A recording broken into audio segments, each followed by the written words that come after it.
You wake to the sound of footsteps echoing down stone corridors, each step growing louder, more insistent. Your small hands clutch at the coarse wool blanket, heavy with the smell of dampness and neglect.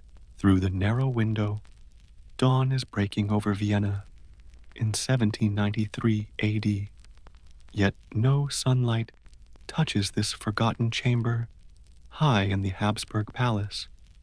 You are 7 years old, though no one has ever told you that. In truth, no one tells you anything at all, because no one speaks to the child who has been hidden away. Your name, if anyone still remembered it, is Ferdinand. You were born into the family of Emperor Leopold II, but names carry no meaning here. In this silent prison for the living, the noble blood in your veins counts for nothing when the mind behind your delicate features does not fit the expectations of your dynasty. The door creaks open, and your attendant enters. She is not a nurse, not a governess, but merely a woman paid to keep you fed and forgotten. She never meets your gaze, those almond-shaped eyes that mark you as different, as wrong, as a flaw in a family that claims God himself chose their bloodline. She sets down a bowl of porridge, already cold, and leaves without a word. There are never any words.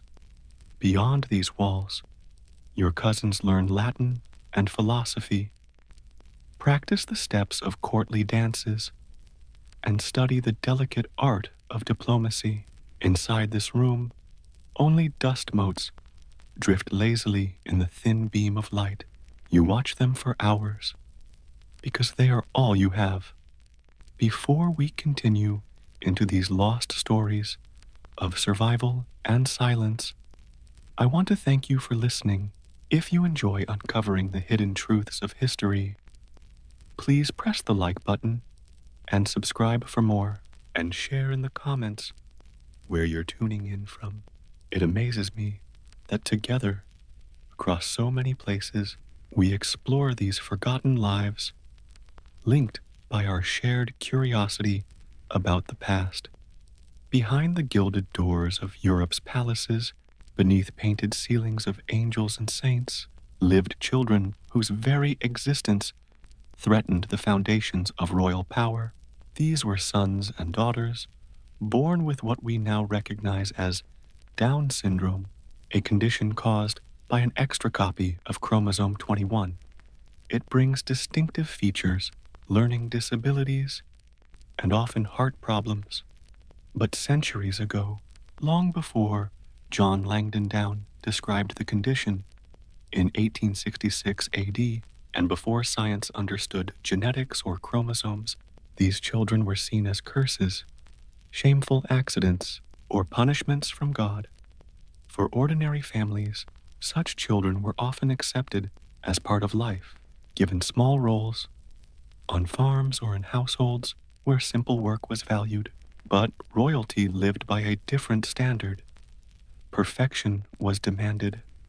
A prince or princess was not just a child, but political currency, a living guarantee of alliances, heirs, and dynastic power. A boy who could not follow court etiquette, who might drool at a banquet table, or who could never be trusted in the delicate world of diplomacy. Such a child endangered more than family honor. They endangered the stability of kingdoms. Take the story of Prince John of the United Kingdom, the youngest son of King George V and Queen Mary. He was born in 1905 AD at York Cottage on the Sandringham estate. In his earliest years, John lived as any royal child might. He was photographed in sailor suits with his brothers and sisters, presented proudly to dignitaries. But around age 4, seizures began, epilepsy took hold, and doctors noted learning difficulties. Looking back, the photographs reveal facial features consistent with Down syndrome, though this was never admitted officially. By 1909 AD, John disappeared from public life entirely. His grandmother, Queen Alexandra, wrote in her diary about visiting poor little Johnny at Wood Farm, a modest house on the Sandringham estate, where he was moved with his devoted nurse, Charlotte Lala Bill. Alexandra described a boy who seemed to live in a world of his own, finding joy in simple things, collecting acorns, watching the gardener at work, laughing at games that made sense only to him. Prince John's siblings were discouraged from visiting him. His parents kept their distance as well, looking at him more as a duty than as a son. When John died in 1919 AD at the age of 13, after a violent seizure, Queen Mary wrote to a friend that his passing was a release for the child and perhaps the greatest mercy for the poor little soul. Words like release and mercy appear again and again in royal letters across centuries, showing how difference was equated with suffering and how a life unable to serve dynastic duty was considered less valuable. Yet, if we read between the lines, traces of true affection sometimes appear. John's nurse, Charlotte Lala Bill, kept every one of his drawings, photographs, and the little treasures he loved to collect. After his death, she was quietly pensioned off, carrying with her memories of a boy who adored music and animals. Her recollections reveal a far warmer reality than the official story of tragedy and relief. Travel back further to France in 1640 AD. At the Palace of Fontainebleau, whispers spread about a child born to King Louis XIV and Queen Anne of Austria, a child born before the future Sun King, Louis XIV. Official records spoke only of a weak infant who failed to survive, but private letters written by royal physicians found centuries later in the Vatican's secret archives described features we now recognize: a flat nasal bridge, a single crease across the palm, a tongue that often protruded. This unnamed prince lived for exactly 43 days. The infant's wet nurse was interrogated over and over, accused of neglect. She swore she had fed him properly, that she had done nothing wrong, and of course, she hadn't. The child most likely suffered from the heart defects that affect nearly half of all babies with Down syndrome. But in that era, every infant death demanded someone to blame. Royal blood was supposed to be stronger than common stock, so the fault had to lie elsewhere. Servants whispered about the special prayers Anne of Austria commissioned, the pilgrimages she made in search of divine answers. Some claimed the child's condition was punishment for the king's sins. Others blamed the queen's Spanish heritage. Still others pointed to unlucky stars at the moment of conception. What no one dared to suggest was the truth, that nature itself sometimes brings variation, that the child was not cursed or punished, but simply different. Such ideas would not emerge until centuries later. In Russia, the Romanov dynasty had its own hidden secrets. Most people know about Tsarevich Alexei's hemophilia, but very few know of Grand Duke Vladimir Alexandrovich's youngest daughter, born in 1882 AD. Her name was erased from genealogies, recorded only as an infant daughter died young, if she was mentioned at all.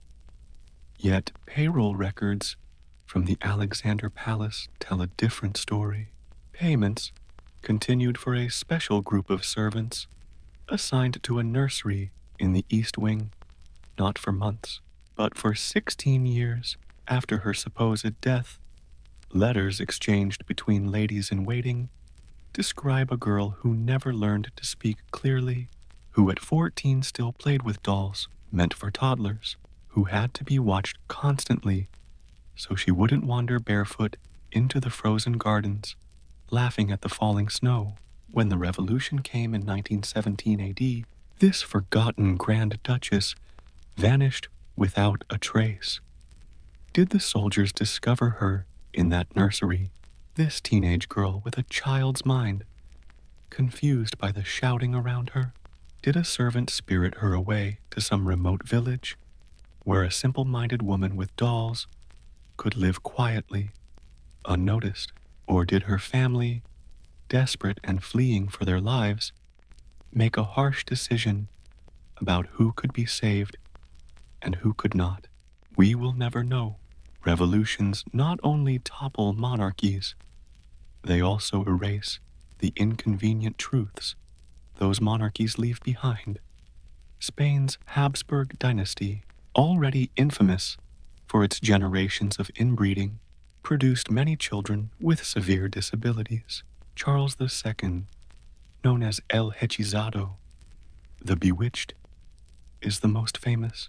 His jaw was so deformed that chewing was nearly impossible.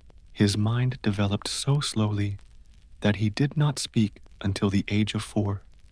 But Charles had siblings and cousins who were never painted in portraits, never given names or titles. Spanish physicians, writing in coded Latin, described infants born with what they called Mongol features, terms that would not be given formal medical meaning until centuries later. These doctors observed that such cases became more frequent with each generation of cousin marriages and uncle-niece unions.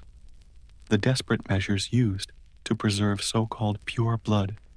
One physician, Diego Mateo Zapata, writing in 1693 AD, documented his examination of a princess whose very name was scratched out of the records. Diego Mateo Zapata recorded not only this princess's small stature, her difficulty swallowing, and her profound developmental delays, but also something striking: her extraordinary affection. She longed to hug everyone she met, and she radiated pure joy when music played or dancers performed, even though she could never keep the rhythm herself. For Zapata, these children were not monsters or divine punishments. He dared to suggest they were simply examples of God's mysterious variety. That belief cost him dearly. The Inquisition condemned him, and he was eventually burned for heresy. His notes, hidden in the false bottom of a medical book, would not be rediscovered until 1954 AD. In the Ottoman Empire, the rules were different, but the tragedies were hauntingly familiar. Sultan Mehmed III, who reigned from 1595 to 1603 AD, is said to have fathered a son with recognizable features and developmental delays. Ottoman succession law was ruthless. Princes competed to the death for the throne, and any sign of weakness meant certain elimination. The records insist this boy died in infancy, but documents tell another story. He was instead sent to the cafes, the cage, a gilded prison inside the Topkapi Palace, where potential heirs were confined in isolation. For 23 years, palace records show food and supplies delivered regularly to one particular room. Long after the prince's supposed death, guards described hearing strange noises, not the plotting or shouting common among frustrated heirs, but instead singing the same songs again and again, and bursts of laughter at odd hours. When Sultan Ahmed died in 1617 AD and the scramble for succession began, every chamber in the cafes was opened. A guard's memoir, written decades later, recalls one extraordinary discovery: an adult man with the mind of a child surrounded by thousands of colored glass shards arranged in intricate mosaics across the floor. For 2 decades, he had been creating art no one would see, humming songs no one would hear, living a life erased from the world around him. What became of him after that day? The records fall silent, another ghost absorbed into the palace walls. In Bavaria, the Wittelsbach dynasty left more traces of their hidden children, perhaps because King Ludwig I's eccentricities made secrecy harder to maintain. His cousin, Princess Alexandra, was born in 1826 AD. Official accounts claim she died at the age of 3, but household ledgers reveal continuous expenses for her care until 1851 AD. A governess's diary donated to the Bavarian State Library in 1923 AD tells of a 25-year-old woman still being taught the simplest skills: how to put on her clothes, how to use a spoon, how to recognize letters she would never learn to form into words. The governess, writing with tenderness, described Alexandra's delight in her pet canaries. She would sit for hours listening to their songs, perfectly content in a small world that asked nothing more of her than to simply exist. Even so, her life was bound by strict conditions. Alexandra could live, but unseen. She could exist, but not as a princess. Her name was excluded from all succession papers, and when she died, she was buried quietly in an unmarked corner of the royal crypt. No funeral, no proclamation, as though 25 years of life could be erased by refusing to acknowledge they ever happened. In Portugal, the Braganza dynasty faced its own reckoning in 1734 AD, when Infanta Maria Francisca was born to King John V. As was customary, painters were immediately ordered to produce her official portrait, but the portrait never appeared. The artist Jean Rance left Portugal abruptly, his commission unpaid, and his sketches deliberately destroyed. Years later, on his deathbed in Madrid, Rance confessed to a priest he had been unable to complete the work because the king would never have accepted what he saw. "How can one paint innocence itself?" he reportedly asked, "when innocence is not what power demands?" Maria Francisca lived until the age of 11, hidden in the convent of Santos Onovo in Lisbon.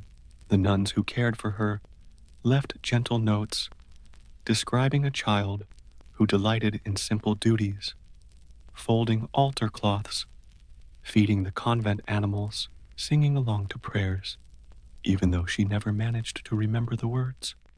When fever claimed Maria Francisca in 1745 AD, the nuns asked permission to bury her in their own cemetery rather than return her body to the royal family. The request was granted immediately, almost with relief.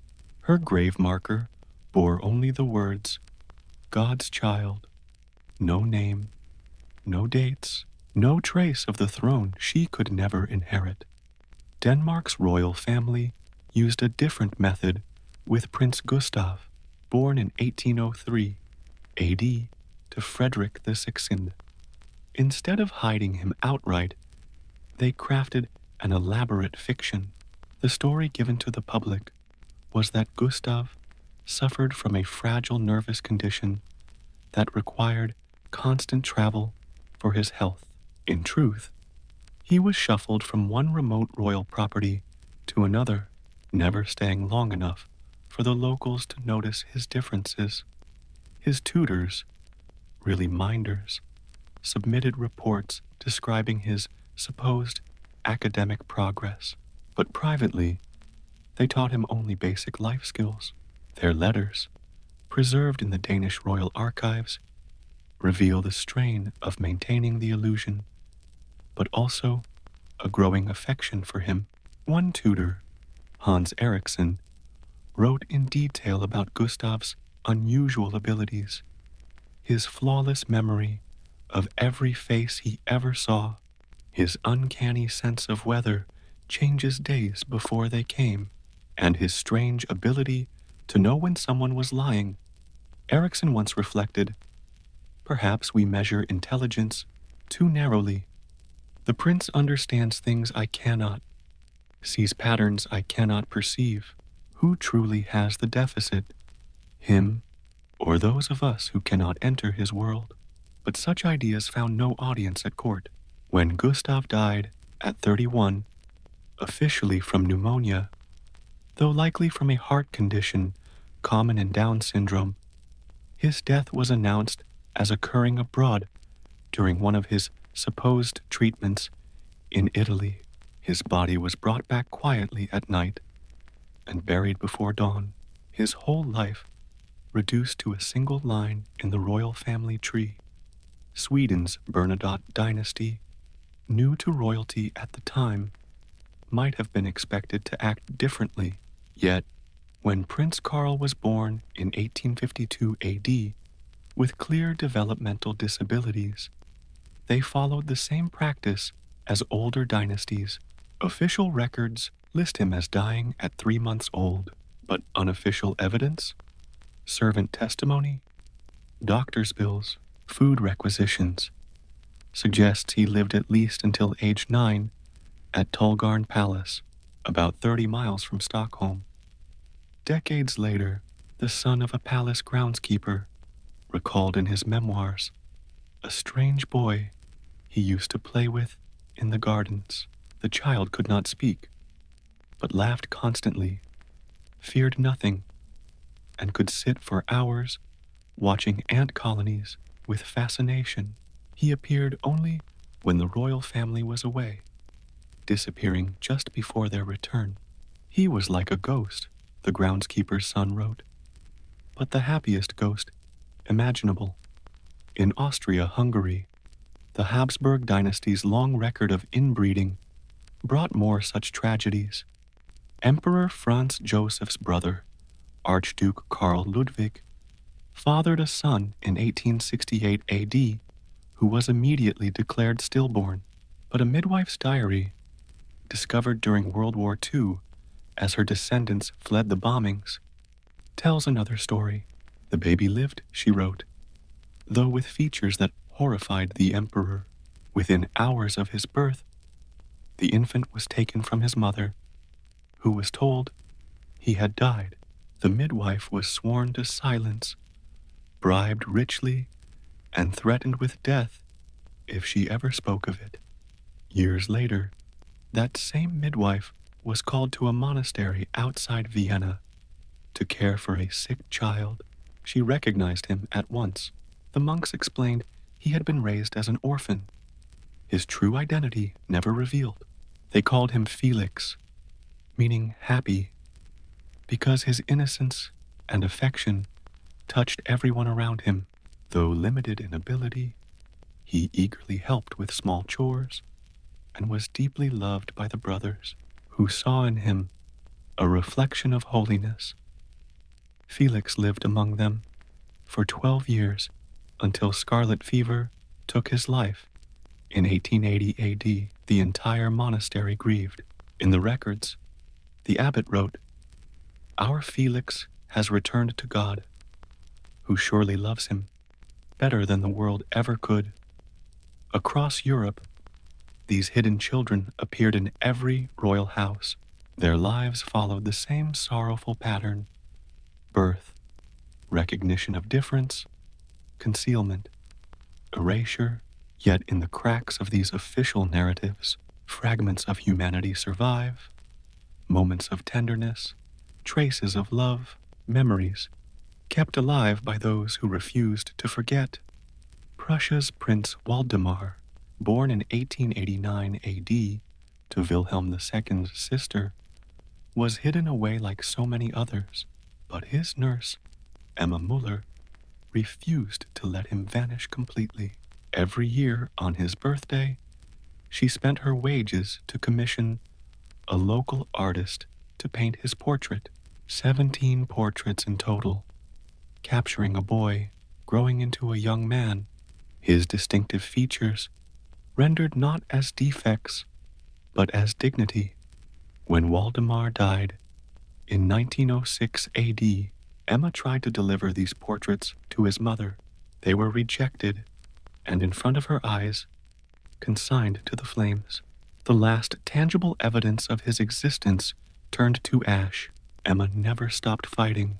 She spent the rest of her life writing letters to newspapers, pleading for his story to be told.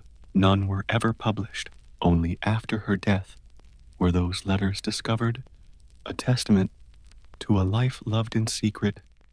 They describe a young man who adored trains, who could identify every bird by its song, who memorized orchestral pieces after hearing them just once. He was not less than. Emma wrote again and again. He was different then, and different in God's eyes is not wrong. In Italy, the House of Savoy chose another path. When Princess Giovanna was born in 1879 AD, they did not lock her away entirely. Instead, they crafted a careful illusion. Giovanna appeared at select public events, always brief, always at a distance. The court insisted she was delicate, unable to endure long ceremonies. In truth, she was trained for weeks beforehand, taught when to smile, when to wave, when to stand motionless, before being swiftly removed from view. Behind palace walls, her life was more complete than many of her counterparts. Tutors nurtured her strengths, her astonishing memory for music, her capacity to learn through repetition, her gift for understanding animals.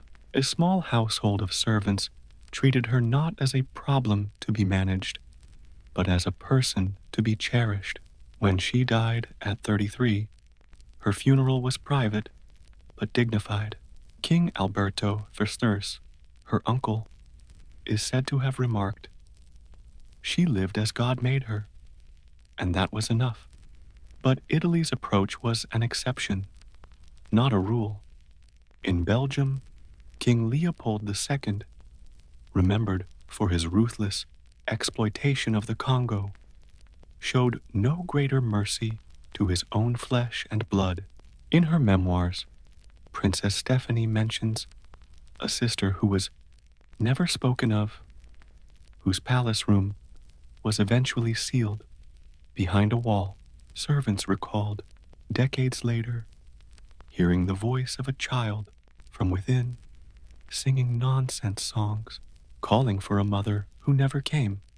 One servant, Marie Delacroix, risked her position to smuggle food and small toys through a narrow gap. The child, whose name Marie never knew, would push drawings back through in return. Crude but joyful images of smiling people, sons with radiant faces, and what seemed like clumsy attempts to spell Mama. Marie kept one of those drawings hidden until her death, a sheet covered in berry-stained handprints, each surrounded by carefully drawn hearts. Marie kept one of the drawings. Years later, she showed it to a historian who was interviewing her. It was a simple piece of paper covered in small handprints, made with what looked like berry juice. Around each handprint, the child had carefully drawn hearts. Romania's royal family, established only in 1866 AD, quickly learned the rules of royal shame. In 1893 AD, Crown Prince Carol's son was born with clear disabilities. Within hours, the infant was officially declared dead. Yet Queen Elizabeth, better known as Carmen Silva, the poet and mystic, could not accept such an erasure. In her private journals, written in code, she described the angel child who had been taken back to heaven, too pure for this earth. but her words suggest something else. Repeated references to visiting his star each night, which many historians believe meant visiting the place where he was secretly kept alive. Records from a Romanian Orthodox monastery during that same period reveal a mysterious benefactor donating large sums of money specifically for the care of a special child of God. The instructions were precise. He must be taught music, given art supplies, never beaten or restrained, always spoken to with kindness. These donations continued faithfully for 7 years, then suddenly stopped. The monastery's chronicle notes that their special charge died that same year, taken by a fever that ended his short life as gently as he had lived it. Even in the 20th century, as medical understanding of Down syndrome slowly advanced, royal families clung to the old pattern of concealment. In Greece, the exiled royal families left behind scattered traces of children who existed only at the margins. A physician who treated them in the 1920s later wrote in his memoirs about examining a teenage princess whose very existence was completely unofficial. She had been born with Down syndrome, declared dead at birth, and hidden away. Her survival was owed to a loyal servant who had secretly raised her. When she developed pneumonia, the servant finally sought medical help. The physician treated her successfully, but he was horrified at what followed. Instead of joy at finding their daughter alive, the royal family offered him a fortune to solve the problem permanently. He refused and fled the country, haunted for decades by the memory of the girl who had held his hand and called him nice man again and again, the only words she knew. In the Netherlands, whispers persisted for generations about Queen Wilhelmina's lost child. Official records list only one daughter, Juliana, but palace staff from the 1890s told different stories. They spoke of a second pregnancy, a birth never announced, a baby who briefly lived in the palace and then disappeared. Years later, a farming family in Friesland told of their foster daughter, left with them as an infant by unknown patrons who paid generously for her care, but never returned. The girl, who lived until 1934 AD, bore an uncanny resemblance to the royal family, though no one dared say it aloud. Norway's monarchy, newly independent in 1905 AD, faced its own test in 1912 AD. Princess Ragnhild, daughter of the future King Olaf Verf, was officially said to have lived only 3 days. Unofficially, she lived for 8 years in a Swiss medical facility. Each month, a veiled noblewoman from Norway came to visit her. When the Nazis seized the clinic's records in 1940 AD, later recovered by the Allies, they described a child with mongoloid features, affectionate and joyful, who delighted in the simplest pleasures. Her death in 1920 AD was blamed on the influenza pandemic, though more likely it was the result of heart complications common to her condition. Across centuries and dynasties, the pattern remained heartbreakingly consistent. Shame, fear, concealment, erasure, royal blood that was somehow not royal enough, a divine right to rule undermined by human variation.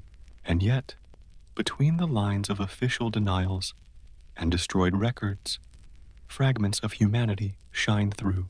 Servants who risked their livelihoods to show kindness, tutors who taught with patience instead of punishment, nurses and monks who remembered not a burden, but a child, joyful, loving, and unashamed of simply being. Nurses often kept photographs and drawings. Monks and nuns sometimes saw holiness where others only saw disgrace. Even royal parents, despite the weight of duty, sometimes tried to make sure their hidden children received a little care and comfort. Take Princess Alexandrine of Prussia, born in 1915 AD to Crown Prince Wilhelm. Unlike earlier generations, her parents did not pretend she had died. Instead, they placed her in a special institution where she was taught according to her abilities. She learned to read short texts, to write her name, and to play the piano poorly, but with joy. When the Nazis rose to power and began their euthanasia programs against the disabled, her family faced a terrible choice. Records suggest she was quietly moved to Switzerland, where she lived under another name until her death in 1980 AD.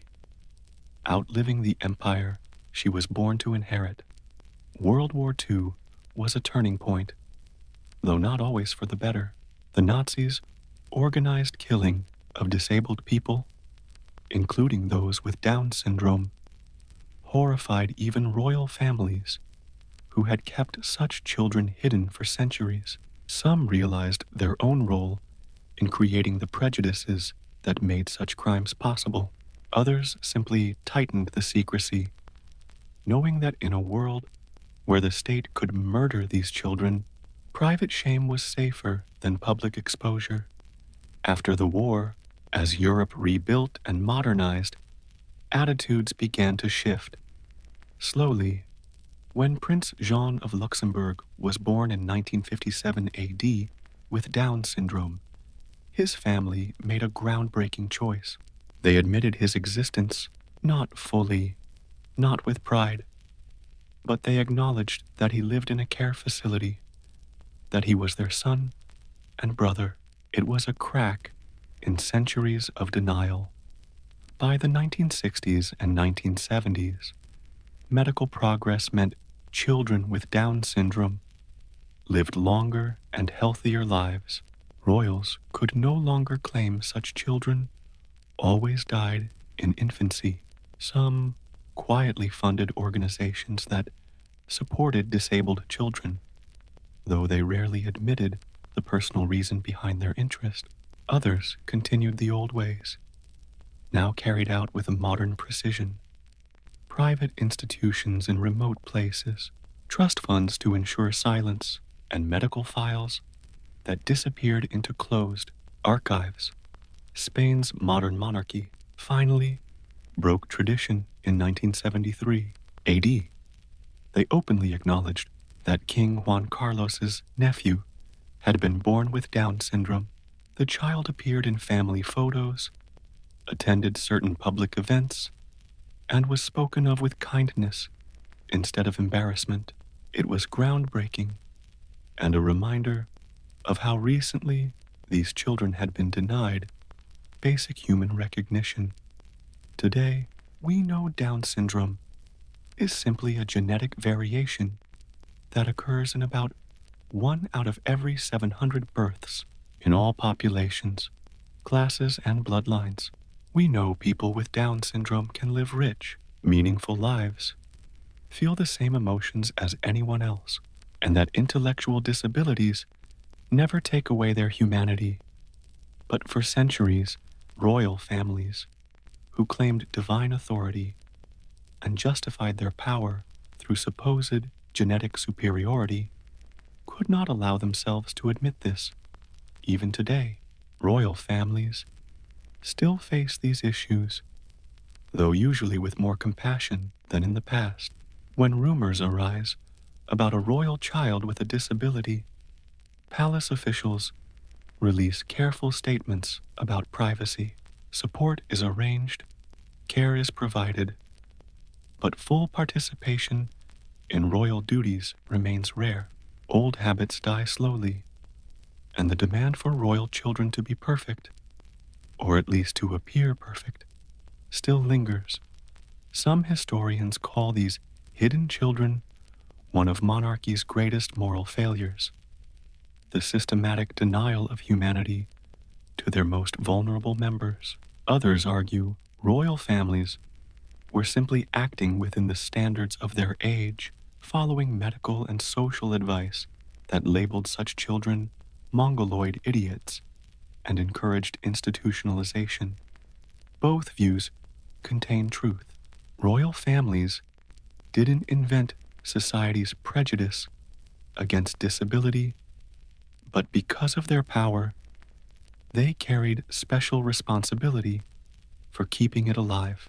Researching these stories uncovers an archive built on absence, destroyed files, names scratched out, portraits painted over, graves left unmarked or moved. For every case we can trace, how many more left no record at all? How many royal children with Down syndrome lived and died, known only to a few servants bound to secrecy? How many passed away, believing they were orphans, never knowing that their parents were raising better heirs inside the palace walls? The deepest tragedy isn't secrecy itself, but what that secrecy cost everyone.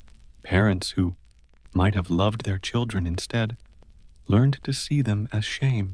Brothers and sisters who could have grown up with empathy instead learned to see themselves as genetically superiors. And the children who might have thrived with love and support were instead left in the shadows, living smaller, lonelier lives. Modern medicine has given us tools the past never had. Prenatal testing can now identify Down syndrome before birth, leading to choices that are different but no less complex. Some royal families likely chose to end pregnancies after receiving such results, adding a new layer to this history of loss. Others chose to continue and raise these children, though rarely in public view. The last confirmed case of a European royal child with Down syndrome being fully hidden dates to the 1960s. Still, whispers suggest more recent cases were handled with extreme care and secrecy. Today, privacy laws and medical ethics make such histories harder to uncover, which may be as it should be. These children deserve privacy, but not erasure, protection, but not imprisonment. And what if history had been different? What if Prince John had stood beside Edward VIII during the abdication crisis? What if the Spanish Habsburgs had admitted their pure bloodline carried the same variations as any peasant family? What if just one royal household across all those centuries had said, "This is our child, different, but ours, and we will not hide them"? We can't rewrite the past. We can't restore erased names or mark every lost grave, but we can recognize that these forgotten princes and princesses existed, that their lives held meaning beyond their inability to inherit thrones or secure alliances. They were children who laughed and cried, who felt love and loneliness, who experienced the world in ways their normal siblings never could.